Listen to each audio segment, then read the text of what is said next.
Hi guys, hi, how's it going? How you doing today? Hopefully today finds you well. Today I am doing my haul in retrospect for the month of May. This is just going over the products that I brought in last year in the month of April that I showcased for May's makeup rehab, if that makes any sense. Am I making any sense? I love to come back to you and give you some reviews and some true tea representation of how these products live and breathe in my collection. So with that said, I do have just a handful of products to go over with you today. And if that sounds like something you're interested in, please keep on watching. For those of you new here, hi, my name is Donna. I'm a lover of all things high-end, colorful beauty and self-care. I also work as a field business leader for Ulta Beauty, so I get a lot of education in my position. And I like to bring you that education. So that's what I'm out here doing. But ultimately, I just really like to talk about makeup. So if you also like to talk about makeup, I'm sure that you can find something on my channel to soothe your soul in the way it soothes mine. There's so many videos on my channel for you to choose from. I hope that you'll want to subscribe before you go. And with that said, let's just roll into this haul in retrospect. So today we're going to go over the things that I brought into my collection last year at this time in my makeup rehab series, which is my points system, kind of my quasi low buy that is heavily inspired by It's Just Steph here on YouTube. And I don't have very many products to go over with you, so I do think that this can be a really quick video, but every time I say that, I get in this place where I just chatter and chatter on and on and on about more and more things, so I am going to try and make it quick. During the month of April, Sephora always does a Sephora sale, and then Ulta usually has something going on as well. I do know that there are several products on this list that I no longer have in my collection for one reason or another. The first being this item here, which is the Too Faced Lip Injection Extreme Lip Shaper in the shade Puffy Nude. And if you guys watch that video, which will be linked in the cards for you, you will know that I took this back because this was the world's most awful lip liner on the planet. It felt like you had doused your lip line in gasoline and caught it on fire, or that hundreds of little mini fire ants were all over your lips, like just stinging you as the day progressed. It never got better.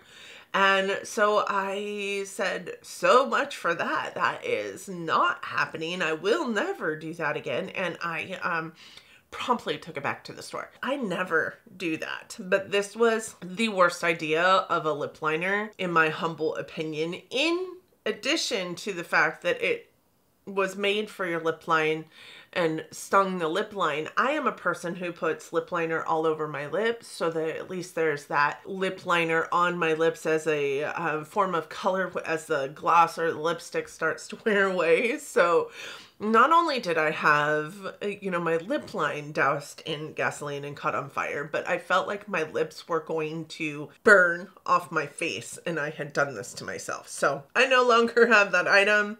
That was worst of for last year. I just don't think that it's worth it. I would never, ever recommend, nor would I ever repurchase. I also don't have these anymore because I did use them. I used them up. These are the Urban Decay 24/7 ink, and they're really very cool, very long, like almost like maybe it's 60s or 50s cigarette like holder that ladies used to have. At least that's what it looked like to me, but it was all about the ergonometry of these eyeliners by Urban Decay, and they're still for sale and I really do like them, but I had picked yellow and green, so the shades I picked were Freak and I think Mucho Mucho or something like that.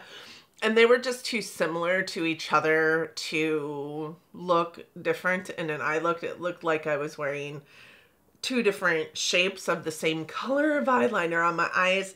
I try to be a graphic eyeliner person. Like today I have one of the glitter pills from Half Magic as my eyeliner on my eyes today. I try I try, but I am just not a graphic eyeliner person. But I do like me a colorful eyeliner, and that's why I purchased these, and they work. They were amazing. I really did like them. They lasted for quite some time, actually. That was good because they're pretty spendy for eyeliners, but I did love them. I would probably pick another one or two up. I would just make sure that the colors were nowhere near the same so that they looked completely different on my eye look at the end of the day. The rest of it I still have, so let's walk through that. I did pick up from the Sephora sale the Makeup Forever HD Skin Face Sculpting Palette, and this I said in that video, and I think I said it also in my best of 2023 video, that this was quite possibly the best purchase I had made that year, and I still feel the same way. As you guys can see, I have used it quite significantly. It does see a lot of use in my collection. I love this specifically because I travel for work. There is like these highlighter shades I haven't really touched, but everything else I've really kind of dipped into a little bit here and there. This works really well for going out of town and having light makeup days because I don't 100% love to put foundation on. I don't like to feel the foundation on my face. So when I purchased this, it was for the purpose of taking this with me to have something that I could use for concealer, for foundation, for contour, for bronzing, and for highlight, actually, because there's highlights in here. That was really lightweight. And I feel like that does its part. And it's surprising to me how many times I've used this, and there's still like just so much. There's still a ton of product in here. I do think that this was quite possibly one of the best purchases that I made last year. It just sees so much use opposed to all the other things that I brought into my collection last year. And it was purchased during the Sephora sale with a gift card that I had received for, I think, for Mother's Day or something. And I ended up not having to pay anything for it because I think it was like $88 with the 20% off that I got, and then taxes, it came out to like $73 or something, and I had $80 left on the gift card. So I didn't even have to spend my own money on it. So quite possibly best thing that I purchased last year. I also purchased the Fenty Iced Gloss and Cold Hearted, and then realized once I had purchased it that I had purchased it before. I said in the video that I need to take my inventory with me when I go to the store, because this is how you know your collection is too large, when you're repurchasing items that you already have existing in your collection. So I did end up taking that one back because I already had it, but I still have the one that I already had, and it does get use. It just doesn't get as much use as you would think it would for clear gloss. I think I've used it maybe a handful of times. What I hate about clear gloss is that once you put it over the top of something, like, it destroys, like, the doe foot in there is no longer the color it's supposed to be, and it's kind of cloudy now because I've used it. I used it over the top of a lip liner, so now it's discolored. It is what it is, but this is a really great gloss. I do like it. It has a really nice cooling effect to it. I don't really feel like it plumps at all. I don't know if it's supposed to, but it definitely has a minty coolness to it that I really quite like. Love that gloss. I love Fenty glosses, to be honest. They're one of my favorite formulations, so I'm not mad at having received or having purchased that. I also purchased two blushes, one by Too Faced and one by Haus Labs. They're almost the same color. This one by Too Faced is called Watermelon Rain. And what I said in the video was that I love the blush but didn't love the component because it's really hard to open at this heart here. It gets stuck. I have to put my nail underneath it and flip it open in that way. But I have used this blush, just not a whole heck of a lot, if I'm honest. But it is really pretty, and I do imagine I'll be using it some more during the summertime. I do think that this is a really beautiful summertime blush for me. I've brought in so many new blushes into my collection this year, though, so I need to get some use out of those. But I do anticipate pulling this into a Shop My Stash or just like a using my makeup, kind of get ready with me style. This was promoted as a blurring blush. I don't think that it's blurring at all, but I do think it's a really pretty blush, and it doesn't take any kind of effort to blend it out. It can sheer out and look really, really sheer on your cheeks, but it also can be super, super pigmented if you want it to be. And if you go super ham, you can end up looking like a clown, but I don't think it blurs at all, if I'm honest. The other blush that I picked up was the Haus Labs Color Fuse blush, and this one is in Watermelon Bliss, and this one was before they changed the packaging, so this one is the giant pan. Now it's the same size, but the front of it is the same color as the blush, and the pan in it is quite a bit smaller. This one, like I said, is in Watermelon Bliss. It is a little bit more red. I would say that this isn't my favorite purchase of the year. I had a really hard time like blending this one because it's a little bit different of a formulation. It's a little bit more moisture rich, almost like a cream to powder kind of formula. I like it, but it's just a little bit more difficult for me to blend out, and this one truly makes me look like a clown because a little dab does you, and then I can't blend it out correctly. I have found that if I use a smaller brush, it's easier, so not like the typical like blush brush that I might use, but a more like pinpointed brush serves me better purposes when it comes to utilizing this blush. I do like it, and I would probably pick up more of these blushes at the end of the day, but not my favorite, but I do like it. I also picked up a Rare Beauty highlight. This one is in the shade Exhilarate, and I got this because I couldn't get the pink one because it was consistently out of stock, and that's the one I wanted, but I also just really wanted to try the formula. This is really stark. It is crazy blinding, and if you're not into that kind of highlight, which a lot of us aren't these days, you will hate using this. What I will say is it does sheer out rather nicely if you use a bigger, fluffier brush or a fan brush on it. I don't 100% love this one for the shade of it. I do think that it can tend to look a little bit dark on my skin tone, but I do really truly love this formulation and did end up buying the pink earlier this year because finally it's in stock. And I mean, it's a beautiful formula. It's so soft and easy to use, and really just kind of works with your skin in such a seamless way that it almost looks natural, but it is such an unnatural beam. So there's that. It can be sheared out, yes, but I don't think it can be sheared out in a way that it looks like a natural beam. Like, it's not lit from within. It's definitely see me from the moon, even when you do shear it out a little bit, which is fine. It's a beautiful highlight. It just doesn't see a whole lot of use in my collection because it is so crazy impactful and beaming.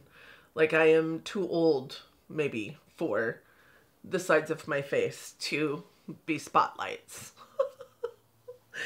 I did pick up also some base products at that time. I picked up the Ole Henriksen color correcting stick.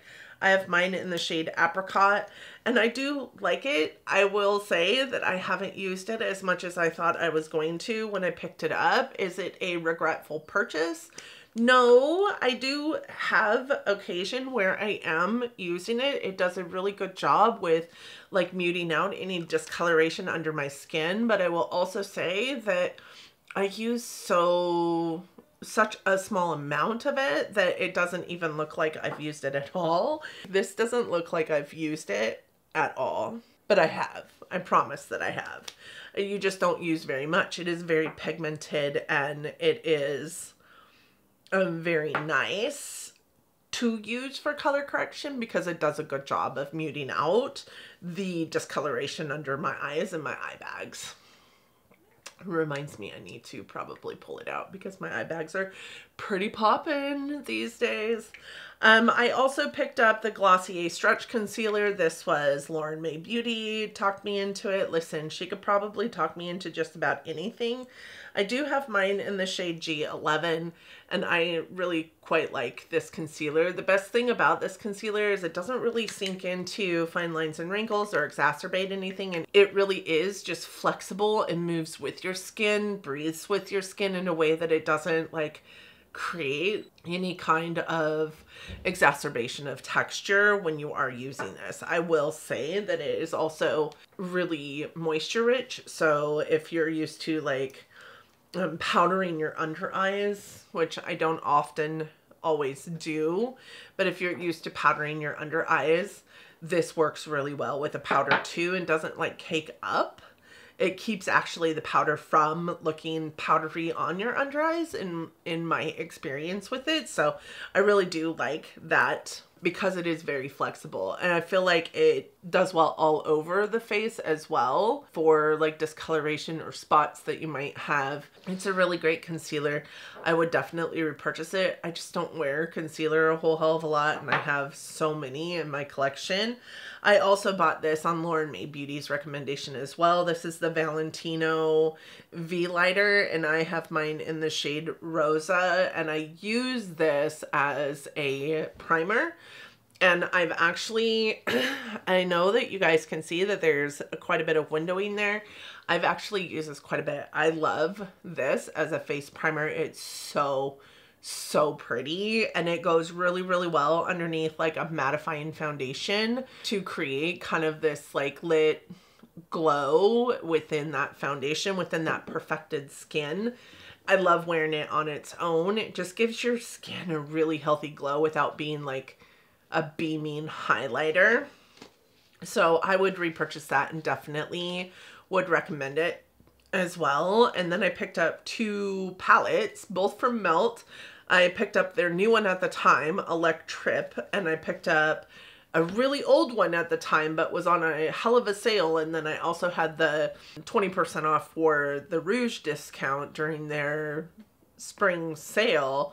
So I ended up paying, I think like $22 for this or something like that. And I'm glad, because this palette actually has been decluttered out of my collection. I'll put my review of this palette up in the cards for you so that you know exactly why. I can't stand this palette. What drew me to it was the color story, because the color story is very odd and different, right? Like, who does like pinks and blues in a color story like this? It was odd and different, but these shades are just, they're horrible. They're horrible.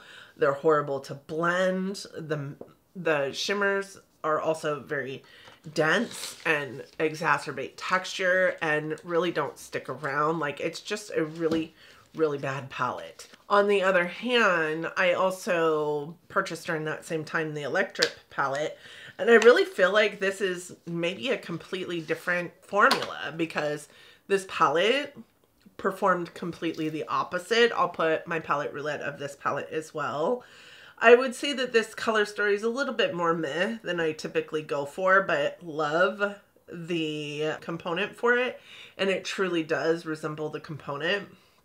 It's a really great formulation. The mattes were fantastic. They blended so easy, which is not something that you get from Melt most of the time. What I'm wearing on my eyes today is also Melt. It is the Christmas Town and the Halloween Town palettes that I have in my palette roulette right now. I wouldn't say that the color story of this palette is revolutionary, but I would say that the formula in this palette is way different than I think I've ever experienced for Melt Cosmetics before.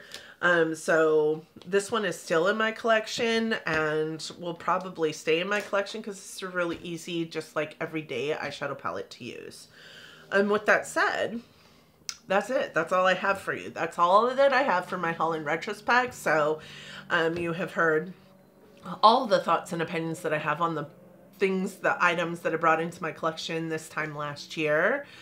And I'm happy to say that, you know, most of them, there's only one thing in this that I took back to the store, and that's because it was truly awful. That Too Faced lip injection lip liner was the worst decision Too Faced ever made, in my humble opinion, and one thing that I decluttered. I didn't use it in time to take it back to the store, but it was just really bad. So I do think that most everything that I have here was really smart decisions that I made in spending. I do think that last year I was paying more attention to the decisions that I was making in spending because we were moving. This year I need to maybe curb it just a little bit when you guys see my haul for the month of May this year. There's that. So that's all I have. That's all I got for you. What did you guys haul in last year, and what are your thoughts and opinions this year on the things that you hauled in last year? I would be interested to hear, like, maybe 1 or 2 items that you're really happy that you brought in this time last year, or maybe 1 or 2 items that you're really, you know, mad at yourself for purchasing this time last year. That would be interesting for me down in the comment section, but definitely don't forget to hit your girl up down there. I do love our conversations in the comment section. So thank you guys so much for joining me today. I hope that you and yours are well. I hope that you are all safe and healthy and getting along as best you can. I also hope that you are all loving each other, but loving each other from afar. And until next time, bye friends.